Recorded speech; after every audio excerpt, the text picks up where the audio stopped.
الحمد لله رب العالمين الصلاة والسلام على خاتم النبيين وعلى آله وصحبه أجمعين أما بعد فأعوذ بالله من الشيطان الرجيم بسم الله الرحمن الرحيم قال الله تعالى في سورة المائدة يا أهل الكتاب قد جاءكم رسولنا يبين لكم كثيرا مما كنتم تخفون من الكتاب ويعفو عن كثير قد جاءكم من الله نور وکتاب مبین۔ ترجمہ: اے اہل کتاب، تمہارے پاس ہمارے پیغمبر آخر الزماں آ گئے ہیں، جو کچھ کہ تم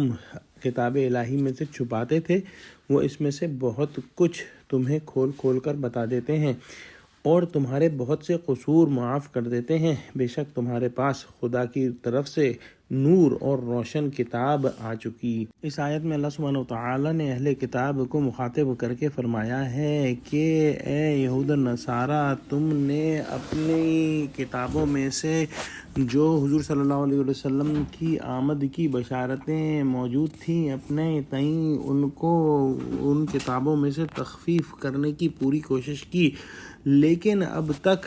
ان کتابوں میں حضور صلی اللہ علیہ وسلم کا ذکر کسی نہ کسی عنوان سے موجود ہے، اور اس کی ایک بڑی مثال اولڈ ٹیسٹمنٹ کے اندر کتاب استثناء یا ڈیوٹرانومی میں چیپٹر نمبر 18 اور آیت نمبر 18 ہے، جس میں حضرت موسیٰ علیہ السلام سے خطاب ہے کہ ہم تمہاری مانند تمہارے بھائیوں میں سے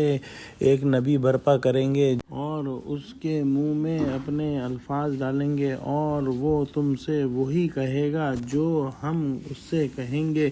اگر دیکھیں تو اللہ سبحانہ وتعالیٰ نے جس طرح سے حضور صلی اللہ علیہ وسلم کو قرآن عنایت فرمایا، جس طرح سے وحی کی، تو یہ 100% آیت جو ہے حضور صلی اللہ علیہ وسلم کے اوپر لاگو ہوتی ہے، کیونکہ حضور صلی اللہ علیہ وسلم جو ہے حضرت اسماعیل علیہ السلام کی اولادوں میں سے ہیں، جو کہ بھائی تھے حضرت اسحاق علیہ السلام کے، جن کی اولادوں میں حضرت موسیٰ علیہ السلام ہیں، اور بھی کئی طریقوں سے حضرت موسیٰ علیہ السلام اور حضور صلی اللہ علیہ وسلم کے اندر مشابہت ہے، جیسے دونوں ایک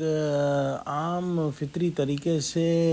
پیدا ہوئے اور ان کا انتقال بھی عام فطری طریقے سے ہوا۔ انہوں نے عام لوگوں کی طرح جو ہے وہ شادی بھی کی، اور بھی بہت ساری چیزیں جو ہے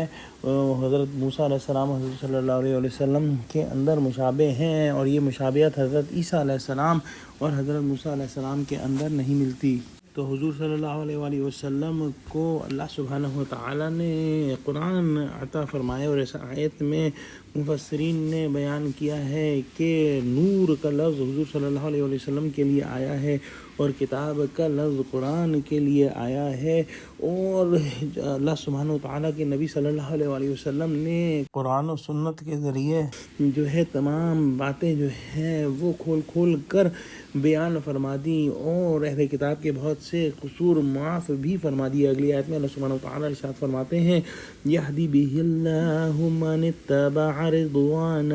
سبل السلام ویخرجہم من الظلمات الى النور بإذنہ ویہدیہم الى صراط مستقیم۔ ترجمہ: